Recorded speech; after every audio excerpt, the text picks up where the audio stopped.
The concept for Epartrade is basically, in my opinion, there's a big hole in the internet.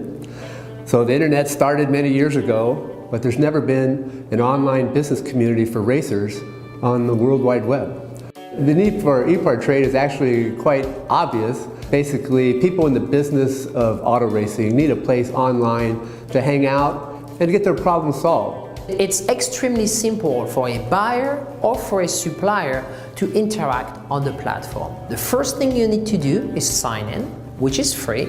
And the second thing is, when you see a product that you're interested in, all you need to do is click on request more information. If it's a company, you click on request more information, and then from there, it is forwarded directly to the buyer or to the supplier. You can go to epartrade.com, you become part of a community of businesses in racing, and it makes sourcing products much easier than just on the internet or using Google.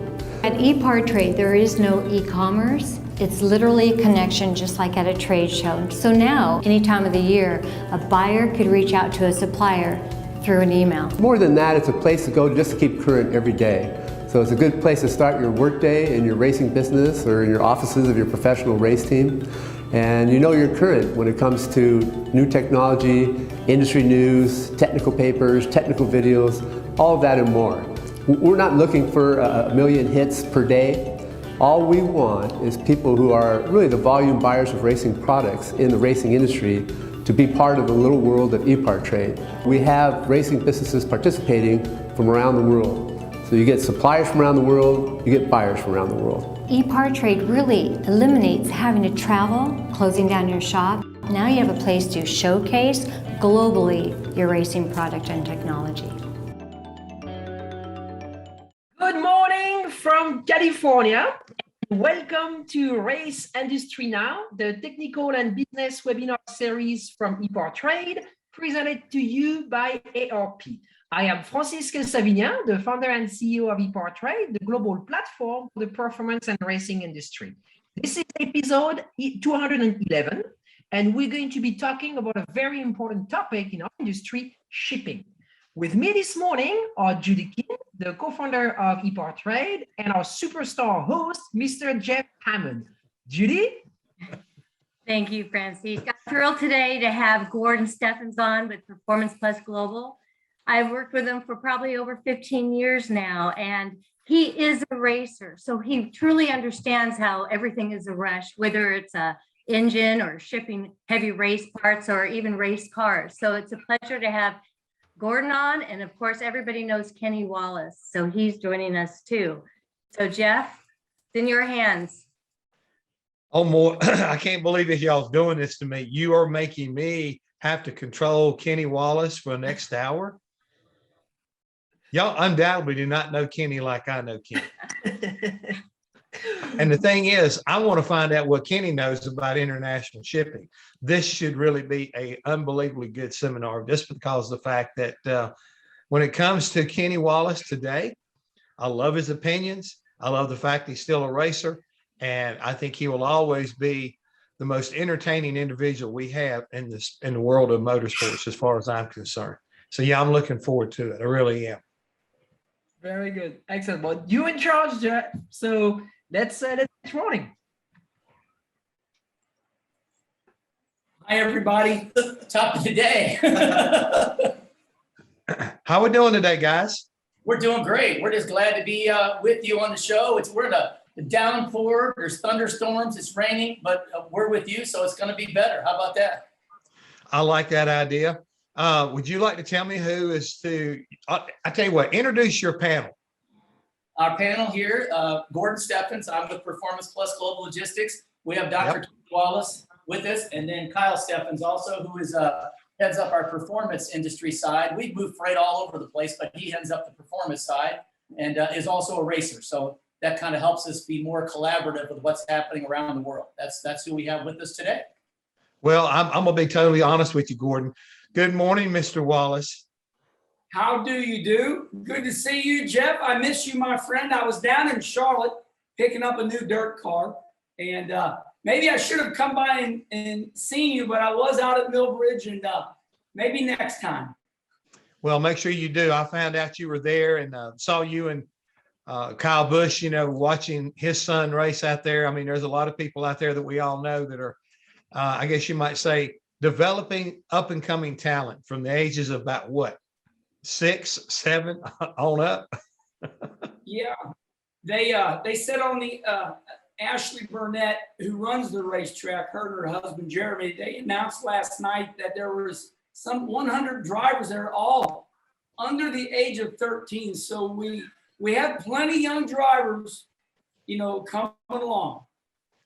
Well, speaking of coming along, guys, that's what we're here all about. To talk about what it takes to get stuff to come along to the shops, no matter where they are, when people need something. So, Gordon, why don't you, in your panel, especially Dr. Wallace, since you introduced him that way, I'm going to call him the doctor today. All right. We all need it. He's a brain surgeon. He's a brain surgeon. For anybody listening, Kenny Wallace is a brain surgeon. If you don't believe that, by the time we get done today, he's going to be working on your brain. But go ahead and tell us about what's going on, Gordon. Well, here it's an interesting time, I guess, in transportation or logistics. It's for the last 20 years we just moved freight around the world and nobody really worried about it. And so starting last fall, the word supply chain came out. Well, we talked about that forever. That's kind of a product from cradle to grave, from the inception to when it goes back and gets recycled. Well, now supply chains become mainstream. And it's interesting. We were talking here this morning before this, that if you're kind of keeping up with the news, Singapore shut down. The Asia market, all China. I mean, basically from the new virus coming out, that's affecting us drastically. And we may say, well, we're not getting race parts from China. Well, we know we are. If you're buying, rocker arms or you get different parts like that, some of that product's coming from there and it's slowing it down. But the real issue is a lot of the containers move back and forth around the world. Now they can't move the containers out of there. So that's the big shortage also, is whether they're 20-foot, 40-foot containers to move product. It could be coming from Australia or anywhere. They can't get containers. So those are some things that we're experiencing right now. On the domestic side, although we're talking about international, when it comes into a port, you got to figure out what to do with the product. Well, when it gets there, there aren't enough trucks because we don't have drivers. So it's becoming a big deal. There are a lot of products that people can't, they can't get engines finished, things like that. On a good day, we might move 25, 30 motors by air and maybe, 50 on the ground. But there are a lot of the engine builders that are basically stymied because they don't have all the parts to finish putting them together. So we're experiencing things we've not had in the past. We had some problems in COVID, but I think that's moving forward to another problem. So that's our job. Our job is to help the customer, to kind of say, we need to look at a different mode. We've got to, buy a little extra time and really kind of look at the process there and collaborate with them. So that's our job, and that's what we're doing. Hopefully, as good a job as we can. So Kyle, where do you fit into this thing as far as what your experiences are? So I've been kind of part of this deal for about 11 or 12 years now. My father is Gordon. He started the deal. I've been racing cars since I was 5. So I was kind of one of those up and coming guys many, many years ago, 37 now. So got some age on me, but Kenny and I we raced together. We raced modifieds, and I've raced everything from late model stocks in North Carolina down to Legends cars, quarter midgets, go-karts, asphalt dirt, you name it, I've raced it. And I've got a pure passion for the performance industry. So I take a lot of pride in helping racers ship their freight, whether it's Casey Kane's got 2 410 engines, or Tony Stewart or his crew chief Scuba's got stuff that's got to go overnight back to Ronnie Shaver for their Ford program, or even the TSR Nitro team. So we're doing a lot of stuff for big teams, and I'm kind of the guy that's on speed dial for them to move their freight, whether it's their tires, their motors, stuff like that. So there's a lot of late nights where they're saying, hey man, I got to have this motor. It's got to be to Pomona tomorrow. We've got to have these headers there. We've got something going to Chrysler that's getting changed around. So that's kind of where I fit in. I'm the head of performance, or the guy that kind of runs the performance side. And Kenny, I'm assuming that you, since you're sitting between these two gentlemen, you probably have used their product somewhere along the line, and as far as your racing is concerned. Great observation, Jeff. One thing that I have learned dealing with PP Plus is this. If you're in the industry, you want somebody that's like-minded. So, as a great crew chief and you've won several championships in NASCAR, we need what we need and we need it now. So we need to deal with somebody that's like-minded like us. Everybody always has fun with me. I'm hyperactive. I'm ready to go. Well, both of these, Gordon and Kyle are the same as me. So when I'm looking at the shipping industry, like PP Plus right here, I know that if I say, hey, I need some help, I know they got that brain like me. We got to get this done. We're not just friends. We're like-minded. So I need my shipping and I need it now. And if it can't be done, I know for a fact, Jeff, that they're like us. They're exhausting everything. They know that feeling that I have. We're at the shop and we're waiting to put the motor in. We got to race tomorrow night. They have that same heartbeat. So that's where we all jive together. We all get it. And so I would definitely say PP Plus is like number one in, auto racing shipping, because they're like-minded. They're like all of us racers, and they are racers. They're family. Gordon, the thing is, and what I'm hearing here, it sounds to me, like what y'all have come up with, and you probably better explain it to me. You have, I'm sure, certain trucking companies, and at the same time, I hear this overnight service. Sometimes you have to put something on an airplane. You have some kind of connection either with a private source or dealing with, one of the commercial carriers to be able to get these products shipped. Is that correct? That is correct. It's I'd been in transportation for about 25 years prior to starting this company, and I basically saw a need for it where we're going to go after that vertical market. And so we have what's considered a contract or a tariff with over 100 different carriers that we have specifically designed for what we do in the performance side. We do a significant amount of business that are not performance, but then on the performance side, we have carriers that we know they're going to be ready for just in time, whether it be on the surface or in the air. So that is correct. And then on any given day, we have 16 people that work out of our office that answer the phone 24/7 to be able to accommodate that. So we're a little different. Even in COVID, we stayed in the office, had everybody spread out, and kind of had basically an attention to what was happening. So, and we're about 30% currently on the international side and 70 domestic, and the international is continuing to grow. So but yes, we definitely have made arrangements and continue to grow those with what we think are the best carriers to service the performance industry and all of our customers. So Kyle, when you hear from one of your, a competitor, kind of describe what it's like. I call you and let me say hypothetically, I'm in Montana and I've got a big dirt race coming up. I need this thing in 2 days. What is your suggestion? I mean, because again, not knowing what how can you guarantee me getting my part the cheapest way? I mean, that's just to be honest with you. You know this, and Kenny Wallace will back me up. A racer wants it done. They want it done now. Oh, and by the way, I want to make darn sure that I got the best. I want the cheapest deal. I want Kenny Wallace deal.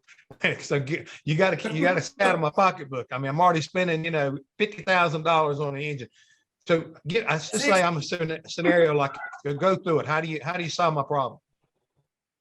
All right, so kind of starting from point A is I'd say, okay, how big is this dirt race and how soon do you really need it? Because a racer's going to tell you they need it yesterday, but they might need it in 4 days. So then I'm kind of going to go through and say, here's what I've got. I've got an air freight option. It's going to cost X amount, but that's going to get it to you 98%, okay? Because in COVID terms now, things are a little different on service levels, okay? Right. Say I've got point B and point C, I can do it for this much, which is going to give you the racer net price or the better deal. How soon do you need it? So then the racer's going to tell me, well, okay, I really need it tomorrow. So I'm going to say, okay, then we probably need to look at an expedite option to stick it on an airplane or in a Sprinter van or however it's going to get it there the quickest way. And that's kind of where I think we differ, because you said our competitor, how we differ from somebody else, brand X. I'm a racer. I realize that you're at a racetrack, and if you don't have this part, you're not going to be able to race. Or I tell sprint car guys, we know the difference between a sprint car and a dune buggy. A lot of guys don't know the difference between that, and that's just the truth of it. So that's kind of where I believe we differ from brand X is we know that you've got to have that product, but a lot of the times you got to kind of read between the lines with the racers too, because they're going to say, I need it tomorrow. And then you give them the price for the expedite option and they're going to say, oh, I don't need it tomorrow. I might need it in 4 days. So you got to be able to. You mean a racer would stretch the truth a little bit? Come on, man. Right. And all my coworkers here, they hear it all day. I'll talk to racers all day long and say, well, somebody calls in and says, I got to have a motor for Knoxville Nationals. It's at Charlie Garrett's and it's got to get here tomorrow. Okay, what's going to cost this much? Oh, that's too much money. So then, luckily, we're 2 weeks ahead. So we'll use a different option that's affordable, but still reliable. So there's a lot of different, you have to really read between the lines with racers, but once you kind of figure that out, it works out. So Gordon, how much of this stuff, as far as he mentioned Sprinter vans, and do y'all have any, do you do any, direct shipping? Like do you have Sprinter vans and trucks that are just yours that you do special deliveries with? We're non-asset based, but we've got actually people that we've worked with for over a dozen years that have built the network for us. And so depending on where it is in the country, we know they own the asset. We're going to pick it up. If it can load, not dock high, we can get it. And as Kyle had noted today, even the aircraft and the airlines, whether it's the big ones, FedEx or anybody like that, they're still having service issues. So there may be some place that we can run it on the ground and still make 18 hours and make sure it's going to get there, weather or something like that. But that's where we're avoiding those delays. So we've got a tremendous network. One of our other divisions, we do white glove, would be today with e-commerce. That's what's happening. A lot of people are getting things that delivered to their home. It could be arcades or it could be whatever it is. So we've built a whole network that we can dual utilize now on the performance side. Okay, go ahead, Dr. Wallace. So I would like to add another one of their services that is my favorite. And I did talk about this 2-3 years ago. One of my true stories is I was having a race car built and I'm living in St. Louis, Missouri, and it's being built in North Carolina, Jeff. But I got to get a seat down there. I got to get a motor down there, and I have to get headers down there. They have great service where I was able to bring them all that product, and then they worked on the containment. They built the wooden box to put all this in. Surely one of my favorite things about PP Plus is, it's very hard for me to, sometimes if I'm putting a box together, I'm not going to do a real good job. And I know that just talking to Kyle, that we do not put enough effort in to making sure that our product is safe. And although I do live, an hour from here, they provide that service. And I love that service because they're going to put the product in there. They're going to crate it nicely. They're going to get it to where I need to be put to, because I don't have the ability, to build something like that. So Gordon, I'm gonna go back and, you talked about the network that you have built. Let's say everybody's sitting here listening and Kenny just brought up a real interesting point. He's in St. Louis, where he needs to get something to is Charlotte. How have you made this network work? I mean, I guess what I'm trying to say is we all obviously have got to have a place to take whatever we want to ship from point A to point B. So is that part of what this network you're talking about is? So again, I'm living out in Montana and I need to ship something from Montana, like a seat, to Charlotte. You can tell me where the destination point is. I mean, again, I'm using the example, but I'm talking about somebody that, uses that you deal with, like a UPS or a FedEx, that are connected up. That's what I'm trying to say is how hard is it, how difficult is it to find people within your network that you can get the ball rolling with? That's what I'm saying.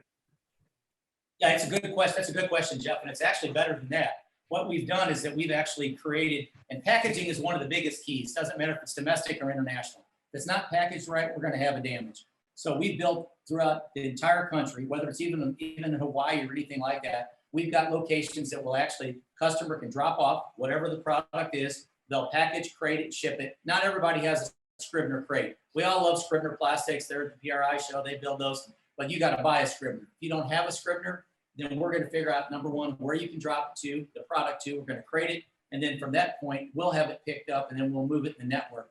Most of the time, these are larger products. They're going to go, freight, LTL freight or truck freight. And so, but Right. we built that. We think about Dave Grubnick. When you talk about Montana, that's one of my friends in Montana that ran the Montana Okay. Express, worked for Connie as the crew chief. We used to do things for David. He bought a couple motorcycles and we had to get them dropped off at a farm store. And then all of a sudden we would send them back and we'd pick them up and have them crated. I mean, it's in the middle of Montana. So, I mean, there's not many places in the country that we don't have that service. And that's one of my biggest things is I'm an advocate for packaging because today, and we love our carriers, as Kenny would say, we love them, but there's more damage now than there's ever been, domestic and international. So it's the biggest thing. How's it packaged? We've got a group that has an insurance program. We've got a wonderful person, Amy Rhodes, that heads up our insurance team. And she actually requests pictures of before it's going to be shipped or anything like that, because everybody's, oh, it's great. There's so many times there'll be an engine, then it could be a phenomenal 410 or it could be somebody that came from, we do a lot of unusual road race stuff that's several $100,000. There are times they'll take a tire and use straps from Harbor Freight and strap it down on a piece of crap pallet. Oh, no. And we're like, no, we can't. We don't want that to happen. So we then instruct them the right way to do it. So we have that network throughout the country, Melbourne, Sydney, Australia, throughout all of Europe, most of the larger places in the world. Well, like you're saying, I mean, all of that is, I think, exactly what people need to hear, because unless you have a relationship a lot of times with a major manufacturer, especially like for an engine that will have the proper type of crating that, you can get it bolted down and then put the nice box on top of it, lock it down. At the time you wrap it up, when it gets there, it's going to be in the same position it was in when it got loaded from your shop, not, rolled over and tore all the pieces and everything like that. So the other thing that you touched on was that international connection that you have currently. What kind of problems do you run into with the international versus domestic today? That is, kind of something that it's maybe frustrates you because it's maybe a little bit out of your control. Great question. So and the international is continuing to grow. Documentation is key. There are far more documents, whether it be commercial invoices. A lot of people don't know they need a purge certificate on a motor. Now motors coming inbound require some EPA requirements. They have to be inspected and approved by EPA before they arrive, even if we're flying them. So the international side of it, documentation is the biggest key, and basically allowing for the time. We're doing more and more cars internationally, whether they be, we've just got a McLaren Senna that just right now that's actually came in from London to New York, and just making sure that all the details are correct on that. The other thing on it is that the choreographing, when it's good, most of these are flying. We do very little ocean. Everything is flying. So I would say the biggest key is that the broker does the customer. Most customers outside the United States have their own broker. We have an insurance agent. They have a broker because that's what they do. We can broker it for them, but that's one of the things that if you're in any other country, your neighbor's your broker and that can help clear it. So we need that up front, number one. Number two, we make sure that they've got it packaged correctly. And then they've got to make sure that that we're making the lanes work appropriately. Not everything goes from point to point. It'll connect someplace else. If you're flying from London to here, it's going to go to Luxembourg, then it's going to go to New York, and then we've got to get it to Charlotte. This particular car has got to go to Charlotte tomorrow. We moved it yesterday. So those are some of the things that I think a lot of people don't have a thorough understanding for. The people internationally, they seem to know that because they don't have the commodities and they're getting them from the US. But when we're shipping it to them, we need to educate our folks more and more to be able to do that. So, and we've got a whole group that's just doing international on that. Okay, well, you just touched on something that kind of made me perk up. You say an EPA certificate. Did I get that right? That's correct. That's correct. Can you explain a little bit? Because I think these are great details, because you're saying here's a good reason why to deal with your company, because you have that knowledge. Let's just say Kenny and I wanted to go to Australia and race, and yes, okay, well, fine, we're just going to get us a shipping container, fill our stuff up, and get it over, and I didn't think no big deal about it. You know, just pay the bill and bill a laden on it and go on. So when you're talking about these things, there is a certain responsibility that comes back with the seller, that they've got to have some of their paperwork and documentation, and you help them with that. Is that what you're telling me? That is correct. That's a very good statement on that, and that's a true statement. A lot of the other larger or other companies, they'll basically rely on the customer to provide that documentation, which is very difficult. We've built all the correct forms, we provide them to the customer, and in most cases, we'll walk them through it and do it ourselves for them, and of course, have them approve it. So great example on the Australia. We moved a lot of the sprint car team, midget teams, things like that down there. And so they'll have preparation sometimes, gosh, 8 weeks ahead, making sure that everything is correct, the documents are there. The EPA letter is on the inbound side. So if it's coming into the United States, EPA has to approve it, and it takes anywhere from 2 weeks to 30 days to be approved. So there is no hot motor coming back in right now. But going out, we can get anything, can be pretty expedited. The other thing that's really crucial is that they're very, very detailed. We had moved something for, interestingly enough, one of the larger simulator companies called VRX, and they did this Senna, this McLaren Senna, and they did a unit that was for Microsoft. And when they sent something over there with that, they said, we have some tools and we have some parts. No, how many tools? What are they? Well, then they came back and said, we have a few wrenches. Customs wants to know what the wrenches are. We have 7/16. They want to know everything. They want to know all the details.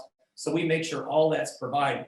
The other thing is that they were going to send some batteries. Oh no, definitely batteries are very, very difficult. So we want to make sure that we provide the dangerous goods paperwork for that. This McLaren coming back is interesting. We're having this conversation. They wanted to bring specific paint that was from London. Well, all of a sudden that was going to delay the car by anywhere from 4 to 5 days. We're sending the paint separately. So because that's considered a hazardous material, and it has to have a specific HAZDAT that goes with that we pre-approve. And all of our international, we call express clear. We've already had it cleared electronically before the products even move. So those are some of the things that really help people get less frustrated on their products back and forth internationally. Now, I'm glad you brought all that up, because Kenny, if you remember, NASCAR went racing in overseas a couple times, once in Australia, and they did the deal in Japan. And I remember a lot of the guys that went over there as they were getting their, I guess their, what is it? The forms you fill out for all that container stuff. I mean, all the tools and parts and pieces and everything, inventory list. They were talking about how it had to be specific. Just don't write down wrench, write down half-inch wrench. They sent their first paperwork in, and they sent it right back to him, said, unacceptable, need details. And they were really, talking about everything from the rags that went over, any kind of cleaner that went over.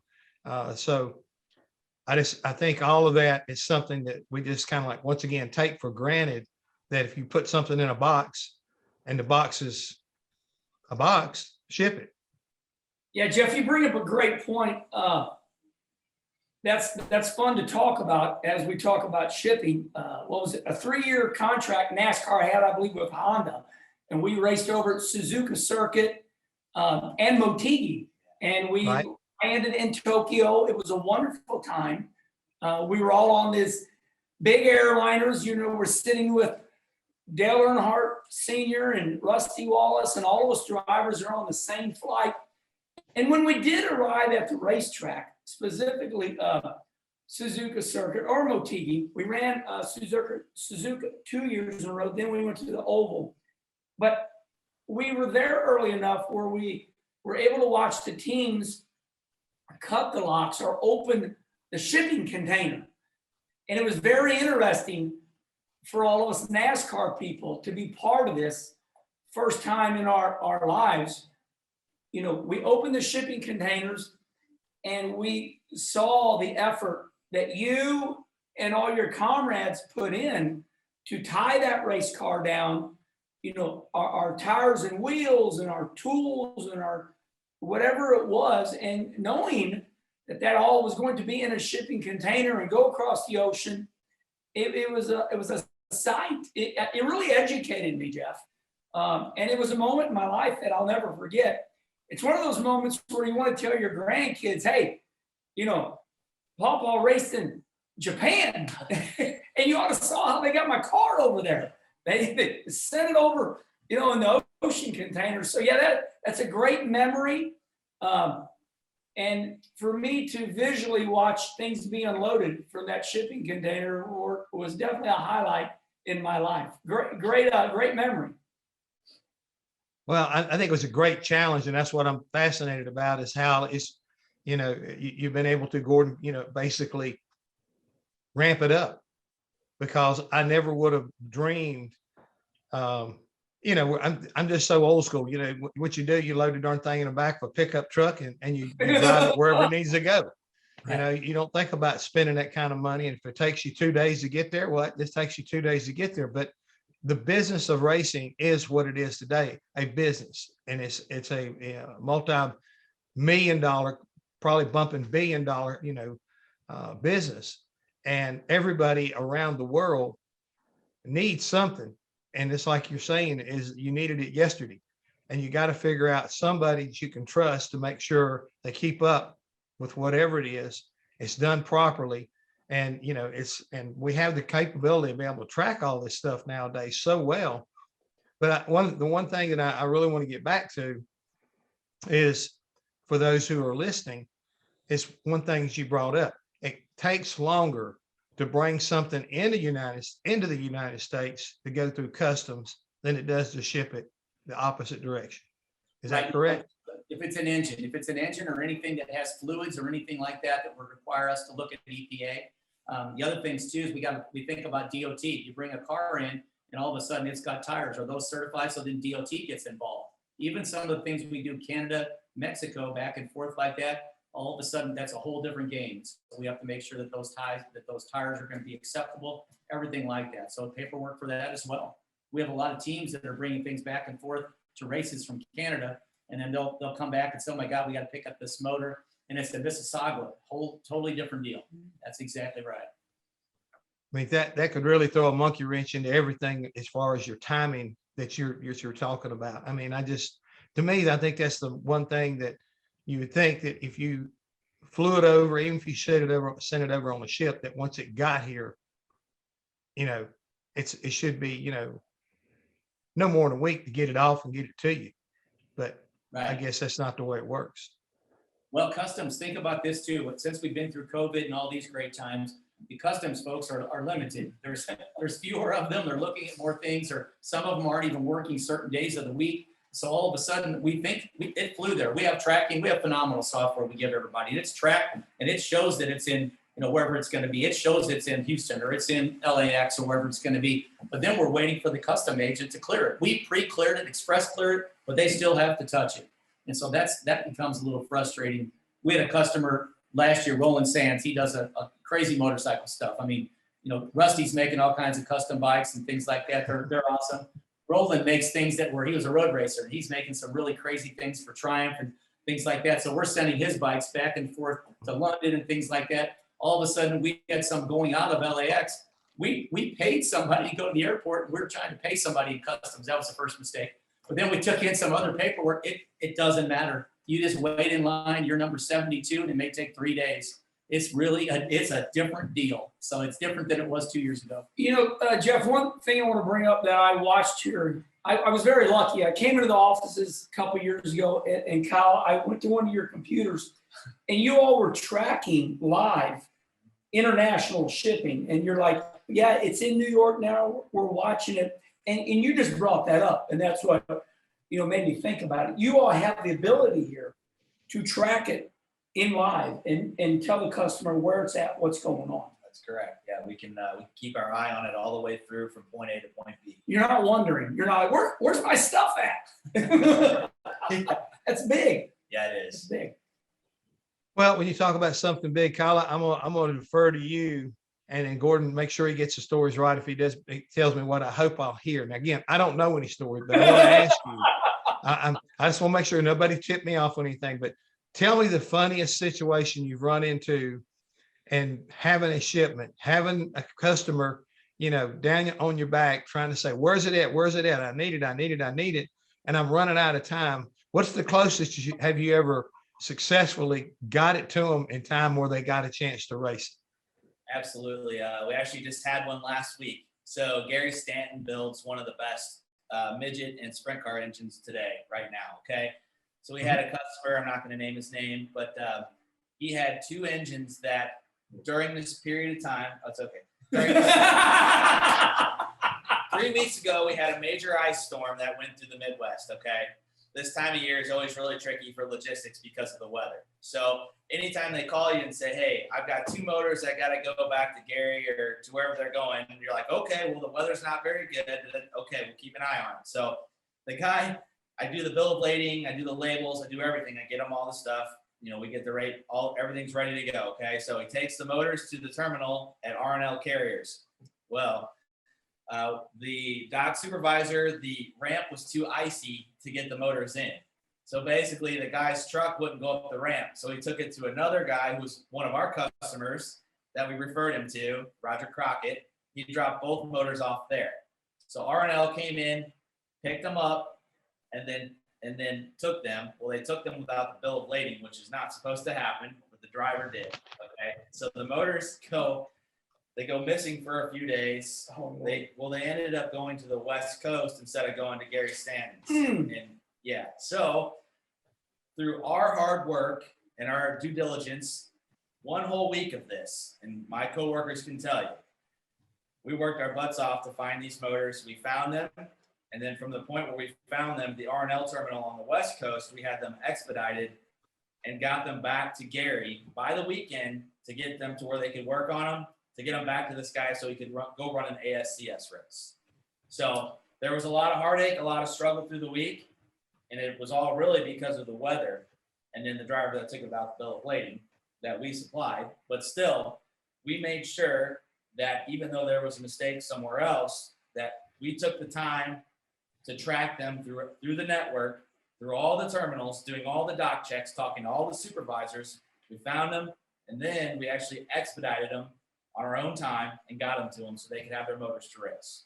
It's a big deal. What costs, it's a big deal to put multiple labels. In other words, we have a bill of lading, but our software produces the additional label to and from, and we want them to put that on 3 or 4 sides. They didn't do that. But luckily, these had been to Stanton so many times, they had some P+ Global logos on them. And somebody said, I've seen that logo, and we found them somewhere out west. Yeah. I called the president of R&L and said, this is serious shit here. So fun. Yeah, we're getting burned out. We're getting burned out here. Right. So they exhausted themselves. Yeah. And everybody exhausted themselves chasing these things down. They finally found them, and then they took it on themselves, and they drove them hot back there and got it, and Stanton got them back and got them redone and back to the track. But he already raced 2 ASCS races with them, and all is good now. So that's kind of what we do, though, is we go the extra mile to make sure that these guys do the management side, that we go in and we say, well, we can't find them. No, we don't do that. We call everybody we can to make sure we get them for them.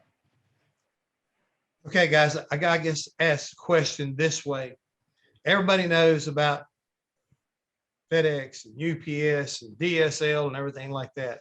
And, they claim they'll ship anything. We've been talking a lot about engines and race car parts and everything. What do you guys not ship? And are you open to anybody who wants to ship something that's not racing? That's I think everybody in this office will tell you there's nothing we won't ship. There's nothing. I'll be honest, we've shipped animals on charters. We've shipped some lions for Shea. So Kenny, where'd you go? Yeah, right. Yeah. We've been chartered 2 years ago. Some folks went down on the Shark Week into the Bahamas, and interestingly enough, got into the Bahamas on a boat and didn't bring any paperwork with them. Got in a little trouble down there, and they had to leave the Bahamas. So we chartered a plane, flew them out of the Bahamas into Miami, and then had them then they handled their own paperwork to get out of there. So there's very little that we won't ship. One of our largest companies, our customers, is a roofing contractor. We do thousands of pallets of shingles a week for that. Medical, last year we had charter after charter out of Asia of masks and just all kinds of products like that. So interesting, Jeff, that a lot of our customers have come from sponsors of racers. So basically, a racer is, we do the Aston Martin team, Dave Russell down there, automatic racing. He brings us some of his sponsors, and then I use that term spend management. Some of the savings then go back to the race team. So we've got a lot of great customers just referred from the racing side of it. Jeff, got to tell you a quick story along those lines. Okay. Sometimes we don't know if people want us to bring their names up, so I'm not going to bring the name up, but it's a great story. We all have a lady friend in NASCAR, loves the St. Louis Blues, calls me up, says, Kenny, I'm going to be somewhere down south, but I want to go see the St. Louis Blues play hockey. I need an airplane. First person I think of is Gordon Steffens. I call him up. She calls me up. She thanks me. So, I think that's how deep PP Plus goes. Even when they're not shipping something, he found a private airplane to get this lady and I think about 6 of her friends. Kentucky. We took her to Kentucky. Yeah. Yeah. So, along those lines, that's what you're asking. He knows everybody in the industry, Yeah. planes. I don't know about trains and automobiles, but We like automobiles, but we don't like trains. You can't control a train and stuff gets stuck in the rail yard and it's bad. So we don't like trains. So we like anything that gets there quick. Well, no, That's right. but that's exactly what I want to make sure of and I'm glad to hear that because we always talk about how racers, when they work together, can do so much more for each other. We create the big racing family and we share ideas and share, experiences. And this to me is what today is. This right here should touch a lot of different manufacturers in a lot of different ways. And knowing that, hey, I don't have to call FedEx. I just need to call Kenny's boys, the guys that Kenny Wallace, is being taken care of.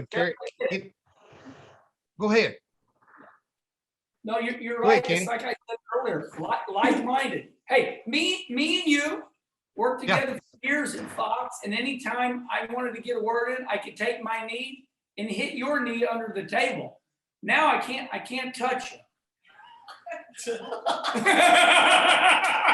that's scary. Oh my God. Oh. It's too much. And, I was, like I said, I wanted to find out what Kenny Wallace knew about shipping, and Kenny Wallace knows a lot about shipping. That surprises me, but at the same time, it shouldn't surprise me. Well, you know what, Jeff? I admire you. You've done an awful lot, and I'd like to brag on you a little bit. I love what you do with horses, ranching. We all, we don't know about everybody, but the greatest gift in life is to have friends and see how diverse they are. And you also are equally very diverse in, your brother, your family, you're great people. I'll never forget your brother at one point teaching diving. So yeah, we all are a little bit more than what appears, but I'm honored to be a friend of the Steffens family and PP Plus. They can do a little bit more than people know, and when you get to know people, that's what we call in the shipping industry. We call that networking. Networking is, as you taught me a lot because you were my crew chief, and networking is everything. Well, guys, I like to say I really appreciate the kind words, Kenny. I wasn't looking for that, but I do, like I say, definitely appreciate it. And the thing is, guys, I see Francisa's on, I see Judy's on, and that means, unfortunately, I guess we're going to have to kind of wrap this thing up, but it has been very enlightening. And at the same time, I am so excited to know, because again, I didn't realize the power of your organization, but I do today. And I hope everybody was listening and everybody that winds up reviewing this webinar today will walk away feeling the same way, that we just found a new way to get an opportunity to move whatever we need to have moved. I said, whatever, folks, needs to be shipped, these guys can ship it for you. I like that, Jeff, and we truly appreciate that. And we're kind of excited with Judy and Freshies. We were one of the first ones to get on board, just because of the fact that we were excited with this new technology, and it's helped us grow our company. And that's what it's all part of. Is the more we can do to help people, kind of a crazy thing, but I love to ship things, and I love things that happen quickly. So that the more we can do with that, the more we expand, it just helps everybody. So I'm very appreciative of being part of this. Well, we appreciate you. So thank you, Gordon, for being one. You were one of the first on this platform. So thank you. No, Judy, I can remember being at Daytona and Las Vegas and a bunch of races with Judy. And just back then we were talking about shipping 15 years ago, right, Judy? Yes. Back in Orlando, PRI days. Yeah. That's right. Been a while. Well, thank you so much, and thank you for your support, Gordon. And so the webinar has been recorded. It will be posted later on the Epartrade platform as well as on our YouTube channel.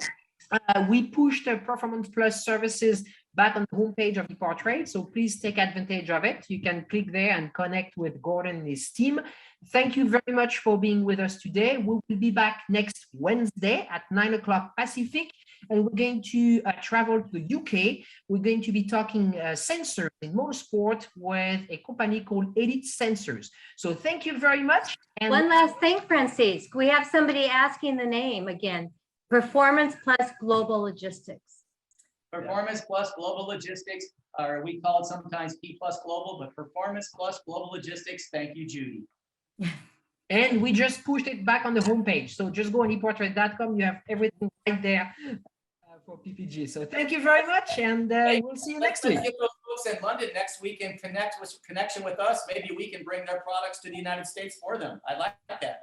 Absolutely, absolutely. So we'll pass the information for sure. Absolutely. Thank you all. Thank you very much. Bye-bye. Registering on Epartrade is easy. Fill out your name, email, phone number, and create a secure password. Next, select your business type. Choose supplier if you're looking to display products or services and connect with buyers. Choose racing business if you're looking to find new parts and connect with suppliers. Choose race team if you own or are a member of a professional racing team. Begin typing your company name. We most likely already have your company in our database, which you can select from the drop-down. Then, enter your job title. Choose Claim Company if you'll be editing your company profile. Other members of your company can choose Join Company if they'd like to use Epartrade as well. You can view and agree to our terms of use here. If you'd like to receive our weekly newsletter, choose Accept. Click Register Now, and your registration will be submitted for approval. You'll need to confirm your email once it goes through. To keep our platform industry only, you'll be approved shortly after. If we require additional proof of business, we'll reach out. Welcome to Epartrade.